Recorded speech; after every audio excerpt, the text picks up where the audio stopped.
welcome to the show, y'all. Welcome to Morning Sip with Rev Much. Melissa. So let's get into today's show because it's something, y'all. Let me throw up the name of our series. So our series is Apocaloptimist. Apocaloptimist.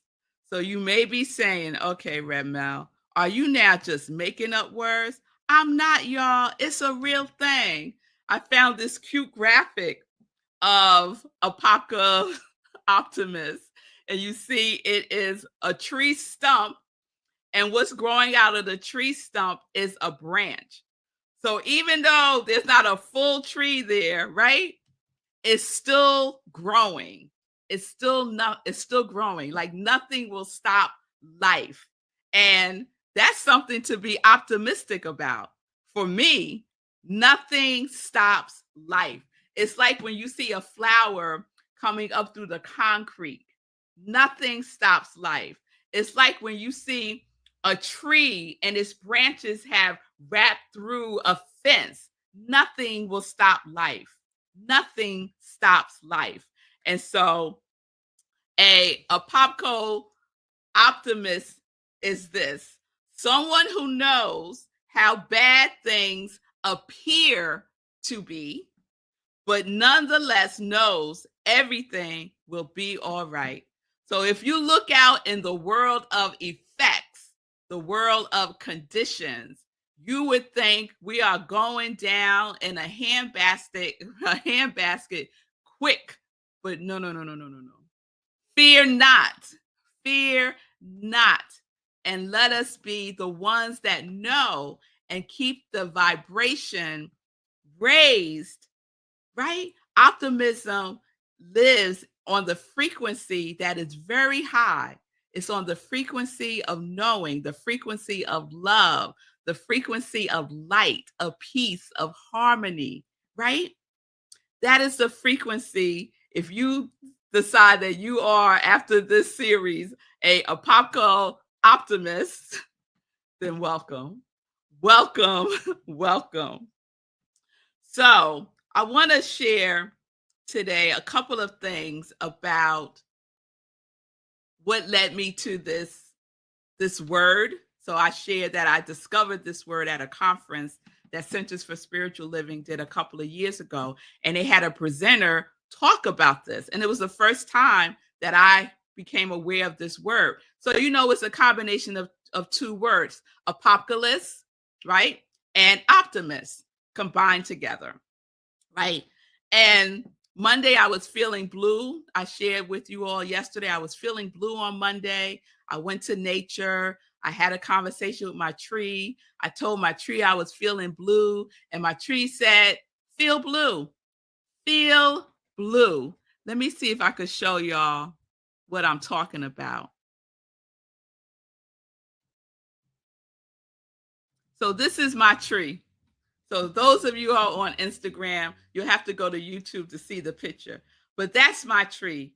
Isn't they beautiful? Right? So it's one tree that comes up and then it breaks off into two trees. And to me, that's like twins because I have twins. So that tree really resonates with me. And I'm telling you, that tree called me to it. And we have been friends ever since. So many times when I go walking, I go walk in the park and I go visit my tree and I lay hands on it, and I might rest my forehead on it, or I might just lean up against it, and we just have a conversation.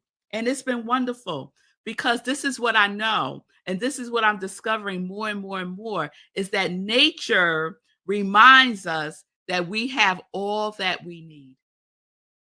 Nature reminds us that we have all that we need. So look to nature for the example, right? If you are in a space where you're not certain about what it is your next step may be, go in nature, look around and see if you get a visual from nature of what that next thing may be, right? Because what I also know is that we all need support. We all need each other. That includes nature. We need nature and nature needs us. But guess what? If there was a fight, nature would win. Nature would win. Nature is no joke. The force of nature is no joke. But nature just wants to love us and support us, right? That's the optimistic side of it. Nature is quite optimistic. Look at all the things that have happened. And nature knows. Nature knows that all is well. Nature knows this at its core, at its roots. Nature knows this, right, Lindsay? Yes, Lindsay's giving me a yes, yes, yes. So on Monday, when I was walking through the woods and I'm listening, I took a video of some geese and their babies, and they were hanging out and swimming in the pond, and it was all lovely. And I started walking up this path that I usually don't walk up. But, you know, when we get a message, like just follow it, right? Follow your intuition. So I said, okay, let me go up this path because I don't normally go up this way. And there before me, like it stopped me in my tracks when I saw this.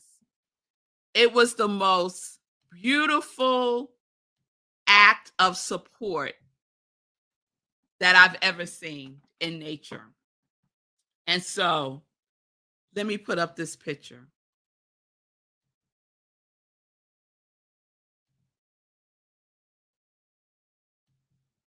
So this is from a distance.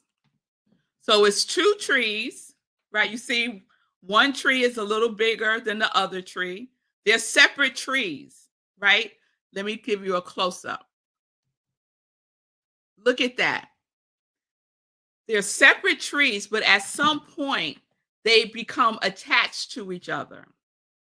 So when I got closer to the tree, let me put up this picture again. Oh, you can't really see it. But the bigger tree has some kind of coating on it, like as if it was sick or something. It's like this white stuff like oozing out of it, right? And I'm looking at the smaller tree and it doesn't have any of that. And then I had this thought, this feeling came over me that the smaller tree is supporting the bigger tree. Like obviously something's going on with this tree because it has this white goo coming out of it. And it felt like one tree was giving the other tree like mouth to mouth resuscitation, like breathing life back into it. Because you see how they've attached there. They're not attached anyplace else. At some point, they just attach like a suction cup, it looks like almost, right? Support, supporting each other. Optimistic people thrive on support, supporting others, and being available to receive support when we need it, right? So we get the opportunity to connect to our true nature. That's what that tree wanted me to see. Connect to your true nature. Yes? Yes, Linda. Nature demonstrates deep wisdom. We just need to pay attention. I am paying such close attention because there's such lessons here. They look like they're kissing. Yes, when I saved the picture, I named it trees kissing because it does look like they're kissing. Cool. Yes, Lindsay. Or a kiss. Yes. I think it's mouth to mouth resuscitation because clearly something is going on with that bigger tree. And that smaller tree is giving it some nourishment and some nurturing, right? It's so beautiful. So now when I go, I'm going to go visit them too and see how they're doing. But the message that I got for them is to connect. that we need to connect more. We need to connect more with each other. We need to be there for each other in a powerful way. When we see that someone is in need, we need to step in and support them, right? Of course, ask if they would like some support. And if they do, to give it, right? Nature is showing us this is the way. This is the way. Abe, thank you. Spirit as nature is one of my greatest teachers. Oh, Abe, that has been my learning this year for 2023. I had no idea. Julian, like the three sisters in Native American culture. Oh, you got to tell me more about that, Julian, for sure. So today, I had yesterday I had shared that I was going to spend today sharing the 7 signs that you might be an optimist. But I don't want to do that. I changed my mind. Instead, I want to share with you 7 practices of trees. So another thing that I do when I'm walking is I'm just really tuned in and I receive messages and I write them down in my phone, in my notes because I know if I wait until I get home that I'm going to lose it. So I just write it down as soon as I receive it. And it happened to be 7. And it's not lost on me that I was going to give you the 7 signs of that you might be a optical optimist. Optical optimist. I know that everyone that is in the sound of my voice is optimistic about life, right? Because you know that life is excited about you. So I'm just speaking to the choir. So I don't have to spend time giving you those 7 signs because I already know you are optimistic. Your congregation of joy is optimistic. So this is what the trees told me. And I don't know what tree specifically. It was just like all around me. Favor life. 1. Favor life. 2. Ask for help. Ask for help. Ask for what you need. Ask for help. 3. Accept support. Some of us fight against support, resent even support. If you ask for help and you receive it, accept it. So accept support. The trees really want us to know to be kind. Be kind to everyone and everything. Be kind. Be present. Be present. Trees are really, really good at being present. It's the fall, they're present to the fall. It's the spring, they're present to the spring. It's summer, they're present to summer. It's winter, they're present to winter. And they act accordingly to what is present, right? So be present. Feel your feelings, right? My tree told me that on Monday when I said, I'm feeling blue. What should I do? And my tree said, feel blue. So feel your feelings. And lastly, be your true nature. And what is our true nature? Our true nature is as God created us to be.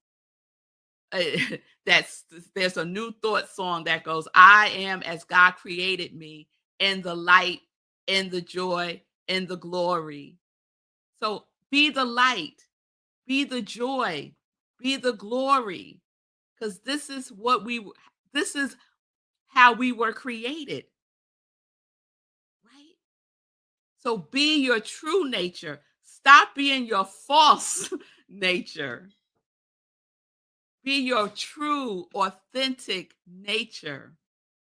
So that's the message from the trees that they want the folks who are vibing at the level of optimism for this world, regardless of what we see, regardless of what the news wants to report as news, And we know it ain't new, it's old. It's old. We bring the new. We bring the new every single day by showing up as our true nature. Our true nature is love. At the root of everything is love. It's love. Favor life, ask for help, accept support, be kind, be present, feel your feelings, and be your true nature. That's what we're doing, y'all. That's what we're doing. All right. So we will continue this because I'm going out today and I'll see what the trees want me to know and I'll share with y'all tomorrow. But this is our Optimist series. And this is what we get to do and get to be. So thank you, Julian. Julian sharing with me more information. The three sister corns. Oh, beans, the three sisters of corn, bean, and pumpkin. They are grown together because they each give something of themselves that helps each other grow. Wow, Julian, I had no idea. Did y'all know that? Corn, beans, and pumpkin or squash, they give each other something that each other needs. Now, if that's not a demonstration that we can use in our lives, oh my goodness, that's a lesson right there. Linda sharing, I was taught as a kid that asking for help was a weakness. Ooh, yeah, yeah. Many of us got that message. Many of us got that message that it was a weakness. But now we know, right? Because now we know. And so when you know, you can't not know. When you know, you cannot know. So now we know that asking for help is a strength. It is powerful. It is powerful. Julian is sharing Braiding Sweetgrass, a beautiful book about what nature teaches us. Yes, Julian. Julian gifted me that book, and another friend of mine is referenced that book to me a couple of weeks ago. So I'm like, I'm adding this book to my summer reading list. So thank you, Julian. Braiding Sweetgrass is the book. And then Fee did not know that we're never too old to learn and grow. We get to unlearn the untruths of our childhood. Absolutely. Absolutely. And Lori, I'll let you have the last word as I move to some joy news. Asking for help always gives someone else the opportunity to be of service, which is a gift to them. Absolutely. Don't block nobody's blessing if they want to support you and you have asked for support. Allow the support in. Yes, yes, yes. All right, y'all. If you get a chance, say hi to a tree and see what it has to say back to you. All right, y'all. All right. I will see you all tomorrow, 10:30 a.m. Eastern Time. Thank you for being with me today. And thank you for your comments and your input and your love and your support and all things that are also. Good. So to all my optimists out there, peace and blessings, peace and justice. We are living life in joy, connected to our yes. Living life in joy, connected to our yes.